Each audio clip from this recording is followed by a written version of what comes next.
El muro de las lágrimas. La noche ha llegado.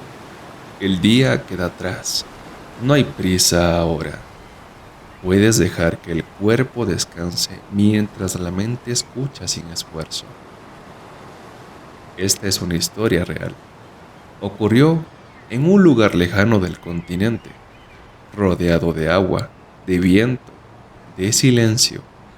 Las Islas Galápagos, en especial una isla grande, oscura por la noche, de tierra volcánica, la isla Isabela. Hoy es un sitio visitado, caminado con calma, observado con respeto. Pero hubo un tiempo distinto, un tiempo en el que el aislamiento no era un paisaje, sino un destino. En ese tiempo se levantó una estructura inmóvil, un muro, no para proteger, no para defender, no para separar territorios, solo un muro. En esa historia no será contada con ruido ni con urgencia, será contada lentamente como se cuentan las cosas que ya pasaron, en voz baja, y mientras escuchas puedes simplemente estar aquí. El viaje comienza. La isla Isabela es la más grande del archipiélago. Se formó con el tiempo, con lava, con erupciones antiguas. Su suelo es oscuro, irregular, poroso. Durante el día, el sol cae directo. Durante la noche, el viento recorre largos tramos sin encontrar obstáculos. No hay ciudades grandes, no hay ruido constante, solo tierra volcánica, vegetación dispersa y el sonido del mar lejano. En los años 40, llegar hasta aquí era difícil. Desde el continente ecuatoriano, el viaje tomaba días. Una vez en la isla, la distancia se sentía distinta, no solo física, también mental. Isabela estaba lejos de casi todo. Ese aislamiento fue visto como una ventaja, no por la naturaleza, sino por las decisiones humanas de la época. Ecuador en los años 40. El mundo acababa de atravesar la Segunda Guerra Mundial. Ecuador, como muchos países, vivía un periodo de reorganización, cambios políticos, cambios sociales. Durante la guerra, Estados Unidos había instalado una base militar en Galápagos. Su objetivo era estratégico: vigilar el Pacífico. Cuando la guerra terminó, esa base quedó abandonada. Las estructuras permanecieron. Fue entonces cuando el Estado ecuatoriano tomó una decisión: utilizar ese lugar aislado como colonia penal, un sitio donde enviar personas consideradas problemáticas, lejos, muy lejos. La isla Isabela fue elegida no por comodidad, sino por su distancia. Nacimiento de la colonia penal. En el año 1945 comenzaron los traslados. Prisioneros llegaron a la isla, algunos por delitos comunes, otros por razones políticas. No todos sabían cuánto tiempo permanecerían allí. La colonia penal no era una ciudad, era un conjunto de construcciones simples, aprovechando restos de la base militar. Barracas, zonas de trabajo, áreas abiertas. La rutina se impuso pronto: levantarse temprano, caminar largas distancias, trabajar bajo el sol. El tiempo comenzó a sentirse distinto. Los días parecían largos, muy largos. Fue en ese contexto, sin urgencia aparente, sin una explicación clara, cuando se dio una orden: construir un muro. Solo eso. Un muro de piedra volcánica. Aquí comienza su historia. El muro aparece. La orden fue simple. No llegó acompañada de explicaciones, solo palabras breves. Construir. No se habló de utilidad, no se habló de defensa, no se habló de límites, solo construir. Cada día los prisioneros caminaban largas distancias. El suelo era irregular. La piedra volcánica se calentaba rápido con el sol de la mañana. Las rocas estaban allí, dispersas, pesadas. Había que levantarlas, una por una, no con máquinas, no con herramientas complejas, solo con el cuerpo. El lugar elegido no tenía sombra constante. El viento soplaba a veces, otras veces no.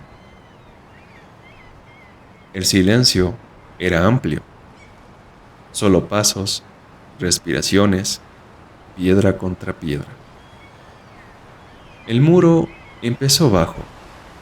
Al principio no parecía nada especial, una fila de rocas apiladas con cuidado, pero día tras día la línea creció, un poco más alta, un poco más larga. No había apuro, tampoco descanso verdadero. El tiempo se repetía. Mañana, trabajo, sol, piedra. Tarde, regreso. Y luego, otra vez.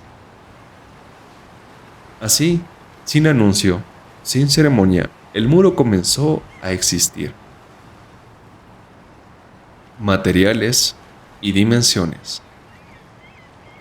El muro fue hecho enteramente de roca volcánica, piedras oscuras, porosas, irregulares. No se utilizó argamasa, no hubo cemento. Las rocas fueron colocadas unas sobre otras, con equilibrio, con peso. Cada bloque sostenía el siguiente. Con el paso del tiempo, la estructura alcanzó dimensiones claras, aproximadamente 100 metros de largo, 7 metros de altura, 3 metros de ancho. Visto desde lejos, el muro no tenía forma amable, no era decorativo, no tenía inscripciones, solo masa. Una presencia sólida en medio del paisaje abierto. Las piedras absorbían el calor del día, lo liberaban lentamente por la noche. El muro permanecía quieto, indiferente al paso de las personas. No señalaba un límite, no protegía un espacio, simplemente estaba allí, construido, esperando.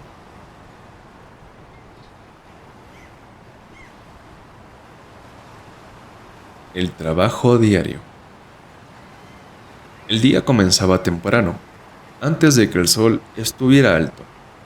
No había relojes visibles, el tiempo se marcaba con la luz. Los cuerpos se levantaban casi de forma automática. Caminar, formarse, escuchar instrucciones breves, nada más. Luego venía el trayecto, un camino largo, irregular. El suelo volcánico no era amable con los pies. Cada paso requería atención. Al llegar al lugar, las piedras esperaban. No había señal de inicio. El trabajo comenzaba cuando alguien levantaba la primera roca. Después, las demás seguían. Las rocas eran pesadas, no todas iguales. Algunas se podían cargar con los brazos. Otros exigían detenerse a mitad del camino, apoyarlas, respirar. El sol subía, el calor se acumulaba en la piel. El aire parecía quedarse quieto. No había mucha sombra. El agua era limitada. No se bebía por costumbre. Se bebía cuando era posible. La comida no interrumpía el ritmo, solo la acompañaba. El trabajo seguía, sin cambios visibles. Piedra, la colocación, una y otra vez. No había conversación constante. El esfuerzo ocupaba todo el espacio.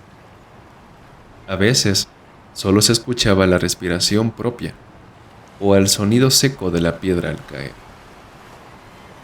Al avanzar la tarde, los movimientos se volvían más lentos, no por decisión, por cansancio. El cuerpo se encontraba su propio ritmo. Finalmente, llegaba el momento de regresar. El muro quedaba atrás, sin despedida, esperando el día siguiente. Así se repetían los días. No uno, no dos, sino años. El castigo sin propósito. Con el paso del tiempo, algo empezó a hacerse evidente. El muro no tenía un objetivo claro. No delimitaba un área, no sostenía una estructura mayor, no protegía nada, solo crecía. Y luego, a veces, dejaba de hacerlo. En ciertas jornadas, cuando el muro alcanzaba una altura específica, llegaba otra orden, breve, sin explicación: derribar. Las mismas manos que habían colocado las piedras debían ahora retirarlas, una por una, con el mismo esfuerzo, sin prisa. Las rocas caían al suelo, no con violencia, simplemente caían. El sonido era seco, repetido, piedra contra tierra volcánica. Después, el espacio quedaba vacío otra vez, como si nada hubiera ocurrido. Solo las huellas en el suelo mostraban que algo había estado allí. Al día siguiente, el proceso podía comenzar de nuevo. Levantar, acomodar, alinear, sin ningún cambio. No había razón técnica, no había mejora estructural. El trabajo no avanzaba hacia un final, se movía en círculos. Ese ciclo no se anunciaba, se aceptaba, como se aceptan las cosas que no se pueden modificar. El muro, más que una construcción, se volvió una tarea constante, una presencia diaria, siempre allí, esperando ser levantado o desarmado. Así el tiempo se diluía, los días se parecían entre sí y el muro seguía. Los años finales de la colonia. Con el paso de los años, la colonia penal fue cambiando, no de forma abrupta, de manera muy lenta.